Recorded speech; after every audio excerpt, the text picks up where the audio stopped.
হাতে player of the ম্যাচের trophy, কিন্তু মদের কোম্পানির লোগো সযত্নে আড়াল করা।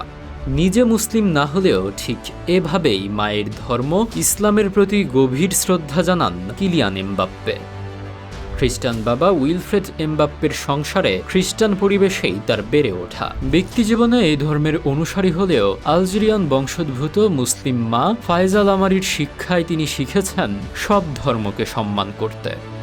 কোটি তরুণের আইডল হয়েও মদের প্রচারণায় অংশ না নেওয়ার এই নৈতিক অবস্থান তাকে করে তুলেছে অনন্য।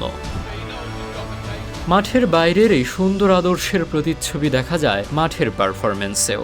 সদ্যই বিশ্বকাপের কোয়ার্টার ফাইনালে মরক্কোর বিপক্ষে ফ্রান্সের 2-0 গোলের জয়ের মূল কারিগর এমবাপ্পে। প্রথমার্ধে পেনাল্টি মিসের হতাশা কাটিয়ে 60 মিনিটে দুর্দান্ত এক গোলে সব হিসাব পাল্টে দেন এই ফরাসি তারকা। কিছুক্ষণ পরই সতীর্থ উসমান দেমবেলেকে দিয়ে করান আরেকটি চমৎকার গোল। চলতি আসরে তার গোল সংখ্যা দাঁড়িয়েছে 8-এ, আর বিশ্বকাপের মঞ্চে মোট 20টি। আগামী 14 জুলাই সেমিফাইনালে স্পেন ও বেলজিয়াম ম্যাচের জয়ী দলের মুখোমুখি হবে ফ্রান্স। মাঠের জাদুকরী ফুটবল আর ব্যক্তিজীবনের এই দৃঢ় নীতিবোধ, সব মিলিয়ে এমবাপ্পে আজ বিশ্ব ফুটবলের এক অবিসংবাদিত বিস্ময়।